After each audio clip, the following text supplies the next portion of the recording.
प्रणाम, सत श्री अकाल, आदाब। मैं आप सभी का दोस्त सम्राट राज कश्यप जनता की आवाज़ में फिर से आपके समक्ष उपस्थित हूँ। यारों, सरकार के द्वारा कहा गया था कि जितने भी प्रवासी मजदूर हैं उनके लिए, उन्हें दोबारा रोजगार देने के लिए, उनके प्रति सहानुभूति दिखाने के लिए सरकार के लिए लंबा जुमला फेंका गया था। लेकिन उस जुमले का कितने लोगों को लाभ प्राप्त हुआ, यही बातें मैं आपको बताने जा रहा हूँ। यारों, वो लंबा जुमला था 50,000 करोड़ का, लेकिन उस 50,000 करोड़ में से कितने लोगों को उस 50,000 करोड़ का लाभ मिल पाया? वहाँ सिर्फ और सिर्फ 25,000 लोगों को, उस 50,000 करोड़ में से 25,000 लोगों को लाभ मिला। टोटल जो जिले चुने गए थे वहाँ सिर्फ और सिर्फ 116 ही जिले चुने गए थे। सोचिए, जिलों की इतनी बड़ी संख्या और चुनाव कितने का किया गया? सिर्फ और सिर्फ 116, और उस 116 में लौटने वालों की तादाद लाखों में थी। लेकिन प्रति जिले अगर आप देखना चाहते हैं तो सिर्फ और सिर्फ 216 लोगों को ही इस पैकेज का लाभ मिला। और अगर आप प्रवासी मजदूरों को देखना चाहते हैं कि कितने लोगों को नया कार्ड, नई सूची उन्हें प्राप्त हुई, तो ये भी बातें मैं आपको बता देना चाहता हूँ। उसमें से अगर आप अकेले महाराष्ट्र की बातें करते हैं तो लौटने वालों की संख्या जो थी वह 30,83,000 थी। लेकिन उन्हें नया कार्ड कितने लोगों को मिला? वहाँ उनकी संख्या थी सिर्फ और सिर्फ 20 लाख, और 10,83,000 ऐसे मजदूर थे जिन्हें राशन कार्ड नहीं मिला, न ही और सुविधाएं उन्हें मिल पाई। और अगर आप उत्तर प्रदेश की बातें करते हैं तो यहाँ जो नया कार्ड राशन मिला वहाँ उनकी संख्या थी 12 लाख, और टोटल जो जनसंख्या थी लौटने वालों की वहाँ 32,50,000 थी। और नया राशन कार्ड कितने लोगों को मिला? सिर्फ और सिर्फ 12 लाख लोगों को। और बिहार में अगर आप देखते हैं तो यहाँ लौटने वालों की संख्या 70 लाख के आसपास थी जिन्हें नया राशन कार्ड मिला। वह सिर्फ और सिर्फ कितने लोगों को मिला? सिर्फ और सिर्फ 24 लाख लोगों को ही नया कार्ड राशन मिल पाया। और अगर आप पश्चिम बंगाल की बातें करते हैं तो वहाँ पर लौटने वालों की जो तादाद थी अलग अलग डिस्ट्रिक्ट लेवल में, तो उनकी संख्या थी 1,25,00,000। लेकिन वहाँ कितने लोगों को राशन मुहैया कराया गया, कितने लोगों को राशन कार्ड की सुविधा मिली? उनकी संख्या सिर्फ और सिर्फ कितनी थी? वहाँ 67 लाख ही थी। इसी तरह से अगर आप अलग अलग राज्यों को देखते हैं तो झारखंड में 15 लाख, तमिलनाडु में 7 लाख, राजस्थान में 6.5 लाख, इसी तरह से अलग अलग राज्यों में थी। और आइए इसी तरह से हम आपको और बता देते हैं कितने परसेंट लोगों को अनाज मिला, कितने लोगों परसेंट को अनाज नहीं मिला। हम उनकी बातें करने जा रहे हैं जिनको अनाज मिलना चाहिए था, लेकिन फिर भी उन्हें अनाज नहीं मिला। अगर आप देखते हैं पंजाब में तो 74% ऐसे थे जिनको अनाज मिलना चाहिए था, लेकिन उन्हें अनाज नहीं मिला। हिमाचल प्रदेश में 51%, एमपी में 47%, हरियाणा में 46%, उड़ीसा में 41%, उत्तर प्रदेश में 27%, बिहार में 25%, पश्चिम बंगाल में 35%, राजस्थान में 23%, झारखंड में 24%। इतने लोगों को अनाज मिलना चाहिए था, इतने परसेंट लोगों को अनाज मिलना चाहिए था, क्योंकि इनके पास सारी फैसिलिटी थी, लेकिन फिर भी इन्हें अनाज नहीं मिला, इन्हें अनाज नहीं दिया गया।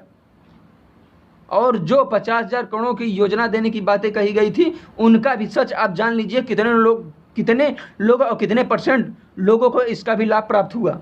जिनमें से कुछ जिले चुने गए हैं, जैसे बिहार में 32 जिले, यूपी में 31 जिले, राजस्थान में 22 जिले, एमपी में 24 जिले, उड़ीसा में 4 जिले, झारखंड में 3 जिले। और सोचिए कि निर्धारित जिले हैं वहाँ भी रोजगार इन्हें नहीं दिया गया, वहाँ भी इन्हें रोजगार की फैसिलिटी नहीं दी गई। तो ये हम उसे बता देना चाहते हैं। और न ही उन्हें रोजगार दिया गया और न ही उन्हें भोजन दिया गया। और इसी के साथ कुछ और बातें मैं आपको बताना चाहता हूँ जिनके बारे में कहा जाता है कि इनके खाते में इतना पैसा, इतना इनकम डायरेक्ट खाते में उनके पहुंच चुका है, लेकिन उसकी भी सच्चाई हम आपको बता देना चाहते हैं। और वो सच्चाई आपको अवश्य जानने का प्रयास करना चाहिए। 36% लोग ऐसे हैं जिनके पास बैंक अकाउंट है पर पैसा नहीं पहुंचा, और 64% लोगों ने कहा कि पैसा पहुंचा, लेकिन उसमें से 18% लोगों ने कहा कि पूरा पैसा नहीं पहुंचा।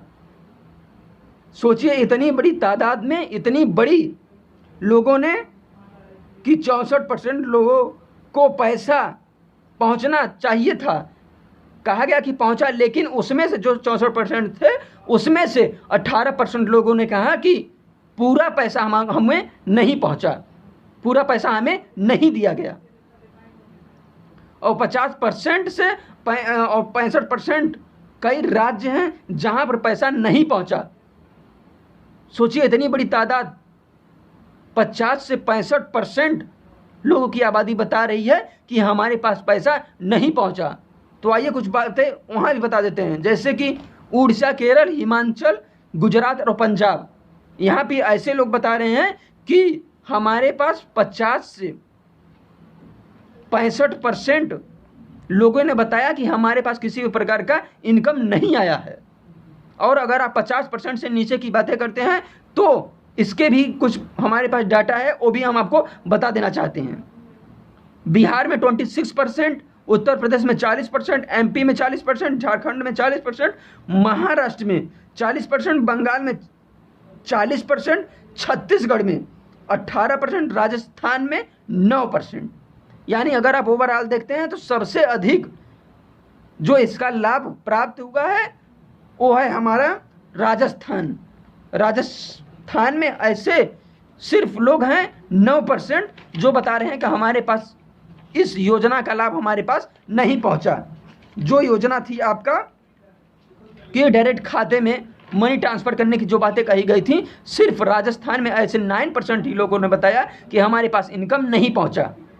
और ये सब आंकड़े हम आर्टिफिशियल इंटेलिजेंस के द्वारा जो रिपोर्ट आई है, ये सब रिपोर्ट मैं वहाँ से लेकर आपको बता रहा हूँ। और किसान सम्मान निधि योजना जो पैसा है वह सिर्फ और सिर्फ 59% लोगों के पास ही पहुंचा। सिर्फ और सिर्फ किसान सम्मान निधि, नाम कितना बड़ा रखा गया यारो, किसान सम्मान निधि योजना, लेकिन इसका जो लाभ प्राप्त हुआ सिर्फ और सिर्फ 59% लोगों के पास ही इसका लाभ प्राप्त हुआ और 41% लोगों के पास नहीं पहुंचा। इस जो इनकम थी इसका लाभ उन्हें नहीं मिला। और 59% लोगों में से 27% लोगों का कहना है कि मेरे पास जो ट्रांसफ़र मनी आने चाहिए थे उनमें 59% में से 27% लोगों ने बताया कि हमारे पास जितने इनकम आने चाहिए थे उतने में से हमारे पास इनकम कम आई है। सोचिए यारो कि इतना बड़ा भ्रष्टाचार कहाँ हो रहा है। और एक और खबरें आई हैं जो हम आपको बता देना चाहते हैं कि यारो आज जो एक आर्मी मैन को एक पुलिस के द्वारा मारा गया है, वह अपने रिपोर्ट को लिखवाने गए थे और उन्हें उस